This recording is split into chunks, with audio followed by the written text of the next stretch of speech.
welcome to Ask Me About K-Pop, the essential guide for recent conference and season fans alike. My name is Shannon. And I'm Angelica. And welcome to a special little bonus episode of Ask Me About K-Pop. Yeah, it's been a while since we've put one of these out. Yeah. But it's very exciting. We have partnered with a new K-pop podcast that we think you all will enjoy very much. Absolutely. It's a really good blend of some of the research heavy information, but also with a brand new perspective that we definitely can't offer. And I think it's a really neat concept for a show. I'm very excited to share it with you. Yes. So the podcast itself is called Kpop Dreaming, and it is the second season of the LAist's podcast California Love. So if you're looking for it in your podcast app, it might be under California Love : Kpop Dreaming. Mm-hmm. So just a note when you're looking to subscribe for it. Yes. It's hosted by Vivian Yoon, who is an LA native, but Korean American.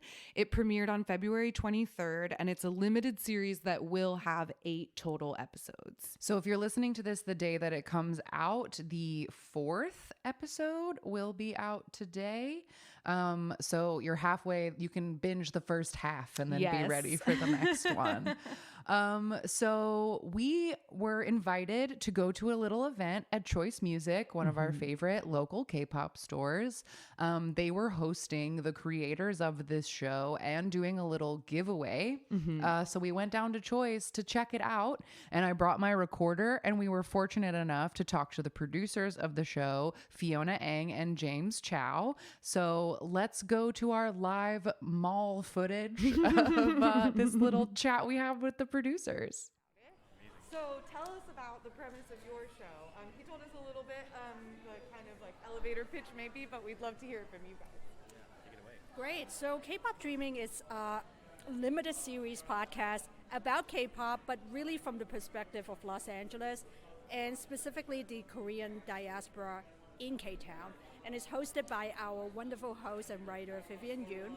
Vivian grew up in K-Town in the 90s and 2000s as a K-pop fan. And the podcast is really about, her memoir, coming of age in K-Town, as well as the coming of age of K-pop in America. Ooh, what a great tagline. Did you want to add on? I think you pretty much nailed it all, if I'm going to be honest. So in going into this podcast, do you think anyone would need prior knowledge of K-pop? Oh, I don't think anyone needed prior knowledge. I actually, myself, before coming onto the show, I knew nothing about it. My sister was a huge mega fan, though, and she was urging me, take the opportunity. And now I feel pretty well versed. I feel like I can talk to her, which is huge for me. And yeah, so that's some gold nuggets for people. You don't have to know anything about K-pop just to, find this series hopefully entertaining. Awesome. What do you think you hope people to get out of the series? I hope that people who are fans will be able to discover certain things that they may not have known about, and who are non-fans will get to understand why the music is such a fun and inclusive genre for people. Well said. And I think, I hope people come out of it just loving what they love, and having no shame about it. Hearing in the first episode, you hear Vivian's kind of struggle with being this kind of secret fan and not wanting to share that. And I think that I hope folks can get out of that, just being proud of what they are into and not being ashamed about it. So, yeah. That's a huge part of our show too. Yeah, This feels so. All of our goals are exactly the same. Yeah, absolutely. I Sharing K-pop definitely with looked at you guys' Twitter. Oh, yeah. And also Insta. Amazing episodes. Thank and also you. amazing engagement. Thank you. We try. We were just talking about K-pop fans are the coolest and most open-minded and most inclusive people. We've talked to so many of them. Yeah, definitely. We covered different events throughout the few months that we've been reporting on this, and yeah, it is crazy to find out that people of all ages, of all different backgrounds. My aunt is this huge K-pop fan. She's this 65-year-old woman in the Philippines, and yeah, it's just kind of crazy to see you could be as young as a toddler or as old as wherever, and you just be hugely into K-pop, and it's on the music. Yeah, absolutely. There's something for everybody, as we always say. So different from different kinds of fandoms. That's how I feel like I've discovered. There's really a sense of community, a sense of embracing. I felt when we go to concerts and talk to different people, for sure. And it's very interactive, like between the fans and the idols themselves. Definitely. Yeah, very different from Western music, we've found. Yeah, absolutely. And a lot of people did talk about that. What draws them to K-pop is precisely that, community, but that relationship with the idol and with the group, where they're friends. Absolutely. Well, thank you so much. Thank you so much. Thank you. After we got to speak to James and Fiona, who were so lovely, we got sort of ushered into the event space. And the event itself started with a pre-recorded message from the host, Vivian, who could not be there at the time. Thank you all so much for coming. I'm Vivian Yu, the writer and host of the new LAist Studios podcast, Kpop Dreaming. We're so excited to have finally launched this event. Episodes 1 through 3 are actually available right now. You can get them wherever you find your podcasts. Apple, Spotify, wherever. So the podcast dives into K-pop history, and we actually got to chat with a lot of really cool people, like 250, one of the producers for the group New Jeans, and Solid, the first all-Korean American group that made it big in Korea way back in the 90s. The podcast, it doesn't just go into K-pop history, but it also includes my story of growing up right here in Koreatown. I actually went to an after-school right across the street and watched Koreatown Galleria get constructed. So this is a super exciting moment for me to have this event in this store. I'm going to thank the producer, and she's the one who actually came up with the original idea for this podcast. And I want to thank the amazing team at LAist Studios who helped bring the whole thing together, make it a real life show. So I want to say thank you so much for coming, and if you check out the podcast, I really, really hope that you feel empowered to learn your own personal history and go after your own dreams. Thank you so much again to Choice Music for hosting this event with us, and I hope everybody has fun, everybody has a good time, and good luck in the raffle. Thank you again for coming. Bye. And at the time of the event, only 3 episodes had come out so far. And so Vivian just told us a little bit about the show and how the real purpose of it was to sort of blend K-pop history with her own personal history. And it's a bit of a memoir and a look into music history, because the way she described it, which I thought was really cool, was that she had kind of grown up with the genre because she was born in the 90s and so was K-pop.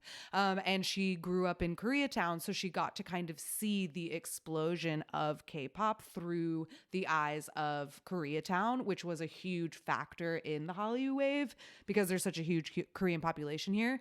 But so it's a really neat mix of that personal memoirs, and there's interviews with her grandma, but there's also interviews with a K-pop producer called 250 who's worked with New Jeans and ITZY and NCT. So there's a lot of really fun stuff woven together into the podcast itself. I'm all caught up on the podcast already, and I'm looking forward to the rest of it. And I think that regular listeners of our show will probably be unsurprised by most of the K-pop history and stuff that is discussed, because it's stuff that we, have talked about a million times and you already know. But Vivian's personal perspective is so interesting. And in the first couple episodes, at least, there's clips of her with her friends from when they were growing up, and they all admit that they were listening to K-pop that whole time, but everyone was kind of doing it on the down low. And there's just such interesting personal memoir stuff that is woven into all of it that is so fascinating to me. And I'm really interested to see where the rest of the show goes, because they've also teased that at least in the first episode, there's a tease that there's probably going to be an episode about the riots. Oh, yes, there is. There is an episode about the riots. The LA Koreatown part of it is also so interesting to me, and I can't wait to learn more about it, because I love Koreatown and I'm also from LA, and like I wasn't anywhere near like downtown at those times, but like I don't know. The whole general idea of the podcast is just really lovely to me, and it's very different from our show because this is, you know, like an NPR style, like very put together. Yes, very like scripted, produced, like professional podcast for sure. But yeah, the Koreatown history, I'm so excited to learn because that was something that we had been interested in learning for ourselves anyway. And there are also aspects of the show where like Vivian traveled to Seoul and like learned about the clubs that were like for Black American soldiers and like how that affected the development of K-pop, and then like the role of LA and the Korean diaspora like in the Hallyu wave in general. And I wrote down a quote from her message in the event where she said that it was the story of how pop culture carries our shared history. And I thought that that was a really eloquent way of saying like, yeah, when you study pop culture, like there is so much about ourselves and our society that we can learn. And I love that lens of looking at the music that we all enjoy. So after we had a message from Vivian, there was a short Q&A with Fiona and James, the two producers. And they told us that they had originally worked in public radio and they wanted to elevate POC voices that were specifically from LA. So that's kind of how they got involved with this project. And Fiona said that she considered the show a love letter to the genre of K-pop itself and to its fans, which I thought was so lovely because both the producers throughout when we talked to them before the event and then the Q&A itself seemed completely like enamored by the fan base that they got to know. Just like love in their eyes, just talking about like, because both of them said that they were not like Fiona had no knowledge of K-pop and that James she like knew what it was but wasn't into it, and that James's sister was like a big time fangirl, like NSYNC to One Direction to K-pop pipeline that everybody takes, and that doing the show had made them like, I don't know, they just seemed so in love with all of the K-pop fans. They definitely walked away with a huge appreciation and like understanding for the genre, because like even Fiona, she was saying like, you know, at first like, yeah, I knew what K-pop was, but like I was not about it, and now like I get it, like I understand why people are so into it. And they said that some of their favorite parts of working on the show came from the interviews and the research that they got directly from the fans, and they were so impressed by like the diversity in the fan base, in the races, ethnicity, age groups, like socioeconomic status, kind of everything, but they had that shared genuine love of the music and the artists that seemed to be very heartwarming for the producers. And they shouted out 2 episodes, one that is about Trot, and one that is called Mixtape, and kind of tells you like goes kind of decade by decade, like through the years to show you examples of K-pop history. And then like each song has a personal connection. Each song has a personal connection. So it's like you get to learn a little bit about Vivian and who she was growing up and how these songs did or did not like fit into her life while still sort of telling the story of evolution of K-pop. Yeah. It's so great. I'm just very into this show because it's speaking my language. Yeah, absolutely. Like while I said some of it is a little like basic knowledge or whatever that I know like the back of my hand, I just like was getting so excited in the Mixtape episode. Like every time she would be like, and then my mom gave me a Fly to the Sky CD, and I like said out loud, I said like out loud in my car, like, oh my God, are you gonna play By the Sea? And then she did, and like it's all just very exciting to me. I really like it. It is very fun. It is very fun, and it is very cool to have gotten to hear from Fiona and James, who are so clearly very proud of the work that they put into this and the show that they produced. They said that a lot of they were able to get so much information that a ton of it ended up on the cutting room floor, that they just had like absolutely hours of content, but that ultimately like what they put out there really excited to share with the world. So I think that it's going to be a really fun project. Yeah, and I would love to have them on the show when all of this work has settled down, and to talk to them about things that they didn't get to put in the show and what they've learned and Yeah, how their own fandom absolutely. has grown. Like they were lovely, and I would love to talk to them again. There was some fun moments where someone asked them if there were artists that they'd tried to talk to, or like if there was somebody they wanted to talk to, or things that they didn't get to do. And James mentioned that they were going to try to talk to one of these like K-pop audition academies that are kind of popping up all around, but that had fallen through. And someone was like, did you talk to any celebrities? Is there anyone you tried to get? And James was like, well, Eric Nam. And we both like squealed like, He won't go on anybody's podcast. so that made us feel better. It's not just us. It's He not turns down the us. LA He Times turns too. down everyone. You think you're better than us? You think you're better than me? But yeah, it was really cool to like hear from them about the show, and it got me really excited to hear it, and I really want you guys all to hear it. Yeah, absolutely. I think you will like it so much. I think so too. And yeah, they seem to have put together a really cool, like multifaceted package to give you all these different sides of K-pop and Korean history and culture and a little bit of LA history. And it's neat to be a part of it. Thank you for inviting us to it. We had a great time, and the whole event, because it was hosted by and like at Choice Music, they did a raffle where at the very end of the event, one of the people who were there, and there were like maybe 50 people there. Yeah. So it was a pretty decent size of people who had showed up. And so people could get like raffle tickets, and the winner got a 30-second shopping spree in Choice Music. And the guy was so excited when he won. And I was like, oh my God, what a fun thing to have to do. Just like run through the store. It and, was like, really, get what you would can want. watch the video of his shopping spree on the Choice Instagram. They put it up. I watched it once I got home because this event was happening after the mall closed. Yes. So the owners of Choice were very nicely like, really glad y'all are here. Like, we wanted to do a whole, like, everyone cheer at the window for this thing, but like, y'all have to get out of this mall right now. You actually have to leave. Please take all this pizza with you. There was pizza too.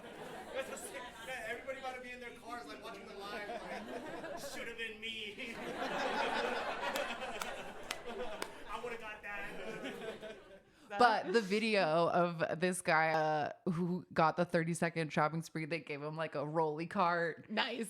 And he just like did it. And when they rang it up, I think that he was the first contest winner at Choice ever to break $1,000 in merchandise. Damn. So okay, I didn't watch the video. Did he just like sweep shelves into his cart, or did he pick things specifically? They had set up an extra table that had some specific things on it, like I believe like maybe some like rare BTS stuff, or like maybe some of his faves. They had like put a few things set out on a table. Interesting. And then everything was there. So he like swept the table onto the cart, and then the last like 5 seconds he'd like dove to the Luna shelf and was literally just clearing it. That's what I was gonna. Straight That's what I into told you. I the was like, thing. if I had 30 seconds, you just go straight to the shiny shelf. You dump everything into the bucket. You go straight to one. Like you just throw it all. Throw in it there. in. And then at the end, you can go through and be like, okay, I don't need 20 of these like same albums or whatever. I'll give them away or whatever. You just go straight to your faves and dump them all. But it was very cool. It was a really neat like prize. And I think Yeah. if it had been regular business hours and people had been able to stay and cheer, I think it would have been a pretty hype. Oh my God, it would have super gone market sweep crazy. event. Yeah. That would have been really fun to see. But that was really cool. And I love hanging out at Choice. And Yeah, everyone shout out there to is the so owners of nice. Choice. They were Steven so and Phil, sweet. y'all are the best. Thanks for owning and operating our favorite K-pop store. Yeah, we appreciate you. We do. But that's all for this bonus episode. We just really wanted you guys to know about this. And if you've been listening to recent episodes, there are ads for this show. Yes. On other episodes, because we're not going to let you forget. Yeah, it is available everywhere podcasts are found. So check it out now. Kpop Dreaming, sometimes attached to the title California Love. California Love, Kpop Dreaming. And the cover art is like a girl in a sweatshirt that says Kpop Dreaming, and it looks like a little Polaroid. Yeah. So check it out. There are 4 episodes out now. There will be 8 total. I think it's a lovely story. I'm so excited to see where it goes. I feel very honored that we were asked to help shout this show out, because it is definitely a show after our own hearts. 100%. And we fully support the message behind it. Absolutely. And yeah, so thanks to Vivian and Fiona and James and Kevin and all the people that we shout out to our main man, Kevin. Our KCON press contact. He was there. We love Kevin. It's a small world in this LA K-pop community. And we're happy to be part of it, is the point. Yes, we are. So there's your little bonus episode. Please listen to California Love, Kpop Dreaming, wherever you get podcasts. And we will see you next week. Goodbye. Bye-bye. Jonghyun, you're our inspiration.